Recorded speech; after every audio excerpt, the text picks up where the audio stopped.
Hello, people of the internet. My name is JD Shadow. We currently have a bit of a problem here, and this is going into the controversy surrounding the Cyberpunk 2077 ad that has created a firestorm across the internet. In the event that you have no idea, or one of the few people that just came up from under a rock that has not seen this yet, this is the image that we are all talking about. This is an ad in the CD Projekt Red world of Cyberpunk 2077, in which it shows a female that has a bit of a bulge. You could probably see that down there. And it is for a drink called Chronomanicure, and the tagline is "Mix It Up." And a lot of people are treating this as being transphobic. A lot of people are believing that CD Projekt Red, given its whatever history that they have been claimed to have, is once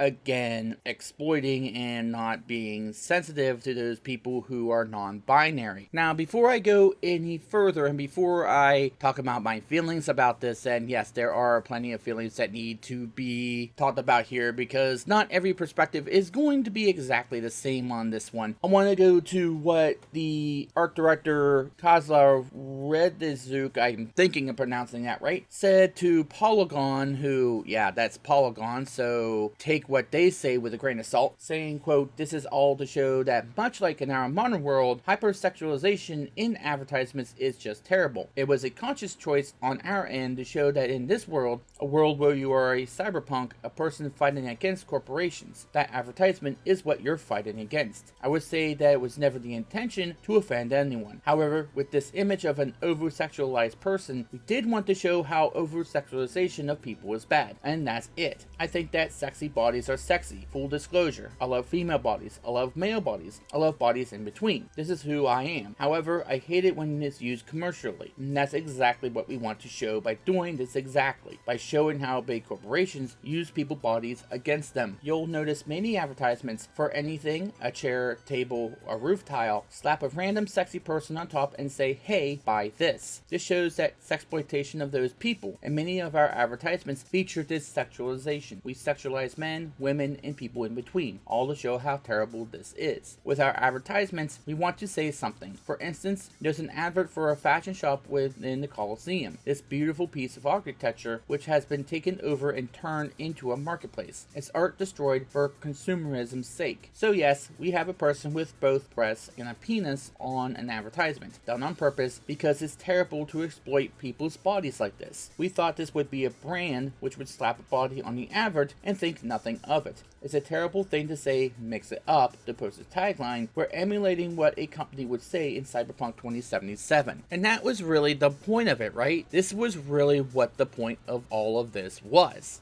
The idea of sex sells. We've seen this before in many advertisements that we see right now in print media, in television media, and even in online media. We do see that all the time. We see the exploitation of sexualization. Now, there is a caveat to that. There is a nuance to that we have to talk about. But in order to do that in this particular situation, we also have to deal with something that we're having a bit of a problem with. And that is how to approach the T part, the letter T in the LGBTQ plus part of our humanity. But this has to do with both the tolerance and the acceptance of it by those people who choose to instead say, hey, these are not normal people. It is a mental disorder or something like that. I don't believe that in any sort of regard. There is nothing that would clinically say that this is absolutely a mental disorder. But at the same time, those people who are more tolerant and more accepting of it and are instead not completely used to it and not completely know what to do when they are approached by somebody who is non-binary, they are getting the short end of the stick. They are not being seen as somebody who would be more accepting and more tolerable, and instead not really sure what they're supposed to do with that situation. You can catch more flies with honey than vinegar. We all know that, but we have now thrown out the honey and we hate using the honey and instead whack the flies with a swatter that's been soaking in a pot of boiling hot vinegar. I believe that we need to have a full-on discussion about the tolerance, about the acceptance of it, and yes, we do need to be accepting and more tolerable of that, but at the same time, there needs to be a bit more understanding that we're not going to be perfect. This is something that might be new to some people, and they might need to get used to it, and to those people who are seen as more tolerable and more accepting of it need to have a bit of understanding that they're not going to be perfect all the time. They are going to misgender, not because of anything malicious, but because they're not used to it yet. And to those people, not the ones that you know are going to be unaccepting of that whole part of humanity, you might want to give them a little bit more of a chance to understand that this stuff exists and they need to get a little bit more used to it, and to try to get more used to it. Again, use the honey, not the vinegar. But there is another aspect to all of this, and we need to get into that because I believe that we are missing the point of a different perspective. We're missing the whole idea of this. And in my mind, this is not transphobic. This is not something that is showing that CD Projekt Red is transphobic, because remember, CD Projekt Red is also going to be putting non-binary options into the character creation of this game. I don't think they would be doing that if they were unaccepting of non-binary people. But another particular quote we keep seeing about this whole idea, and there are a bunch of different ways you can say it, but it goes to one particular aspect. The character is under the agency of the creator who is making the world, and thus, and because of that, they are under the whim of that creator. They don't have any agency of their own, and you can't use that particular defense when you're saying this person chose to do this or chose to do that you can't say that because they're always at the whim of the person making the story. And first things first, let's get to what they're really saying here, is that the person who's saying that doesn't think anybody would want to be exploited like that, or would want to take a job like that, or would want to show off their bodies like that. They don't think that is moral. They don't think that is right. They would say and they would condemn somebody in the real world who would do that. In other words, they are being sex negative. They would be against legalizing prostitution. They think that is completely wrong. So maybe that is them trying to force their bias on the creators of the game, or maybe the book, or maybe a TV show or a movie. And when you're talking about fictional worlds and creative mindsets, you can't use that phrase. There is no place for that phrase when you're talking about fictional worlds and creative mindsets, because they play by a different rule set. You can't do that. That shows you didn't have the capacity to comprehend that aspect. You're using a confirmation bias in order to arrive to a particular viewpoint you want other people to have, or you want people to have. Or we've lost the ability to understand how creative and fictional worlds work. They work in a little bit of different mindset. They are explaining what maybe they want that particular world to be. They want that particular world to be immersive. You want to be able to make people think without realizing they're accepting of certain aspects. And if you're accepting of certain aspects of the fictional world, of that world that you're creating for them, maybe you could be accepting of that in the real world. Remember, this is set in the future. This is set in 2077 as the title pertains. Maybe in the world that they're setting, transgender people and people like them and people in between, non-binary people, are seen as normal. People accept it now. People are seeing that as sexy. Maybe sexy enough that they can sell you something. Maybe that is the case here. This is a perfect utopia. This is a perfect example. Maybe not perfect because now they're being exploited like anybody else would when dealing with advertisements and commercialization. However, that is a problem that a lot of us are seeing in the real world right now. That is not to say that it is correct and it's moral, but at the same time, they're viewing these people as normal people that can sell you something. And maybe that is saying something as well. That is saying that, hey, we accept them to the point where we can be certain that they're going to make you want to buy this drink.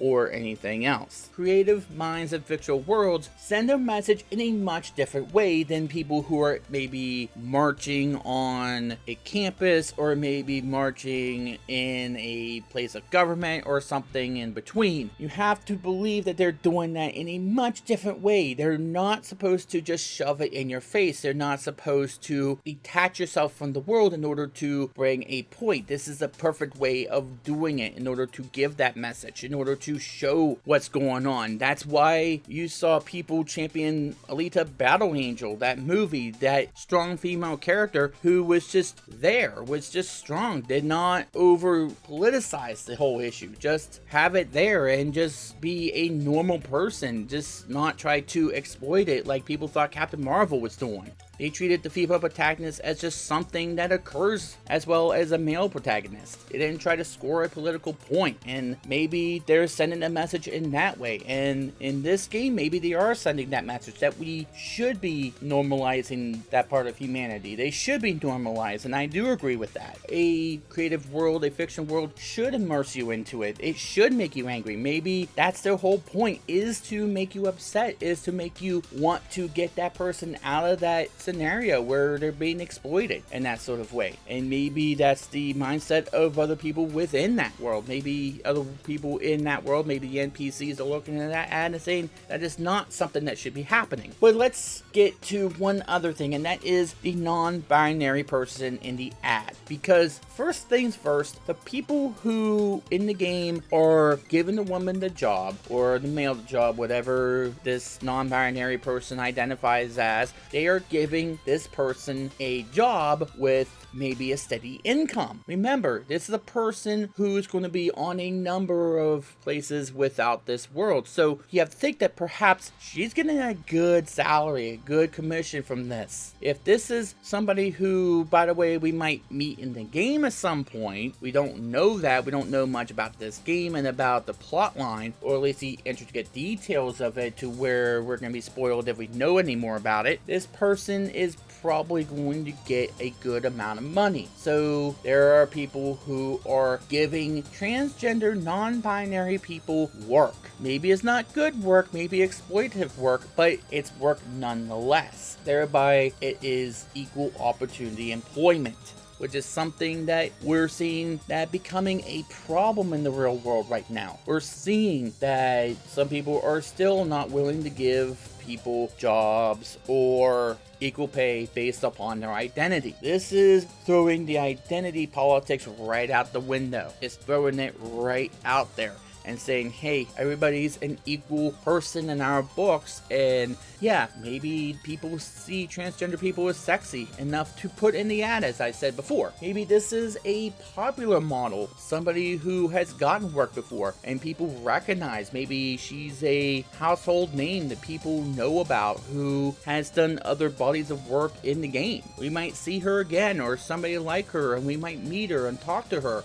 and find out what her backstory is. And back to my original point of character doesn't have the agency, what if we believe that that particular person has that agency that is given to that person, to that non-binary person? Now, I'm going to just assume it's a she for the remainder of this because it's going to be a bit easier for me to do so, but if this is supposed to be identified as a male, I do apologize for that. But what if she has the agency and chose to take the job, to choose to get into that field of modeling, of doing advertisements? Maybe she wants to be seen as sexy. She wants to be seen as a sexy person who not only makes you want to sell products, but maybe does other work on the side as well, as I said. Maybe she is sex positive. Maybe that's the whole point of it as well, to show that just because you are in that LGBTQ community, you are not devoid of individualism. You are still somebody who has their own beliefs, their own mindset, their own desires, their own dreams. And in this case, maybe she wants to be seen like that. Maybe she wants to be somebody who people gawk over and say, hey, this is a sexy person. And there are a lot of people who are like that, who do want to show off, who are not afraid to show up their own skin from time to time. Maybe not all the time, but maybe that's something that she's a professional of doing. But we don't know that because all we're getting out of this is a ad that shows her off, and then people who think they know better, who think that they have the agency to tell other people how they're supposed to act, how they're supposed to behave, and takes away any form of individuality when dealing with these sort of issues. Case in point, Reset Era, who has a whole lot of other problems they need to deal with right now that they're not doing, and they believe they're the only viewpoints about this whole ad that's allowed to exist. Maybe they're not the solution, they're the problem. Part of being tolerable about the LGBTQ community is to show that, hey, they have individuality as well, and they can make their own decisions, they can make their own judgments. They can say, hey, maybe I want to show off what I have. Of course, you have to go the other way as well, but in this scenario, we have people who are saying that they weren't allowed to have that. They aren't allowed to have that agency, and if you show that agency, then all you're doing is exploiting not just that person, but the whole community, which is not what we should be doing. If you want to show tolerance, if you want to show acceptance, you have to give them the ability to make their own judgments and their own decisions. And if they have consequences or rewards for them, to take them as any other person would. And that doesn't mean that we have to be accepting of people who are completely intolerant, who won't give somebody a job based on their identity of any sort. Maybe it's good that the only real complaint that we should have of this is that it's exploitation of somebody instead of being transphobic, which is not what I believe is happening here. I believe they explained this rather well. I believe there is a lot more nuance to this than was given, and it was the manipulation by certain groups in order to make it look like something it wasn't, because they themselves believe that they should have control over what somebody else does with their body, or they try to take away any individual choice somebody may have just because they're part of a minority community. It was them that essentially gave this a lot more legs than what it should have. No, CD Projekt Red is not intolerant to non-binary people, but the people from places like Reset Era obviously are, because they are showing more and more outside of the other stuff that they are now in trouble with, that they don't think that that community has the agency and the ability to make their own decisions about what they do on an individual aspect. But what are your thoughts? Please leave your comments down below about what you thought about what I said. Do you agree or disagree? What do you think about the ad? What do you think about the game? It is going to be, quite frankly, a terrific game by any stretch of the imagination. And of course, if you like this video, please give it a thumbs up. I try to put up new stuff whenever I can, both dealing with more sensitive issues such as this and more fun stuff on down the line as well. Till next time, my name is JD Shadow, and that just happened.